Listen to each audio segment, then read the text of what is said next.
ଉପଧାରା ଠାରୁ ଅଧିକ ସଂଖ୍ୟାର ଗୁଣନ କରିବା। କେମିତି କରିବା? ଧର ମନେକର ଗୋଟେ ସଂଖ୍ୟା ଅଛି 82, ଆଉ ଗୋଟେ ସଂଖ୍ୟା ଅଛି 86, ଗୁଣିବା। 82ରେ 86 ଗୁଣିବା। ଏଠି ଉପଧାରା କିଏ? ଉପଧାରା କିଏ ହେବ? ଉପଧାରା ଏଠି ହେବ 80 ହେବ। କେତେ ହେବ?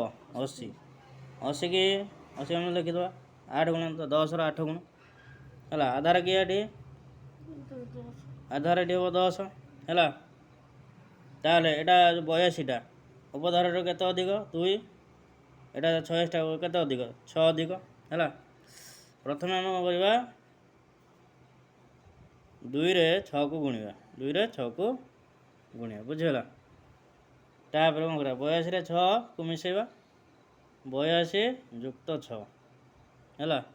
82 ଯୁକ୍ତ 6। ଏଠି ଆଧାରର ଏଟା କେତେ ଗୁଣ? ଉପଧାରାଟା 8 ଗୁଣ। ଏଠି 8 ଗୁଣିବା। 8 ଗୁଣିବା ହେଲା। କେତେ ଗୁଣିବା? 8 ଗୁଣିବା। ତାପରେ କ'ଣ କରିବା? ଦେଖ 82ରେ 6 ଗୁଣିଲେ କେତେ? 88 ହେଲା। 8 ଗୁଣିବା। ହଉ ଏଇଟା ଏମିତି ରଖିବା। 2ରେ 6 ଗୁଣିଲେ କେତେ? 12। 12ଟାକୁ ଏମିତି ଲେଖିବା। କାହିଁକି ଏମିତି କାହିଁ ଲେଖିଲା? ଏଇ 1ଟା ଏପଟକୁ ଆସିବ, ବାମ ପଟକୁ ଆସିବ ହେଲା। ଏଠି କାହିଁକି? ଏଠି ଗୋଟିଏ ଅଙ୍କ ରହିବ। କାହିଁକି ଗୋଟିଏ ଅଙ୍କ ରହିବ? ଏପଟେ ସଦାବେଳେ ଗୋଟିଏ ଅଙ୍କ ରହିବ।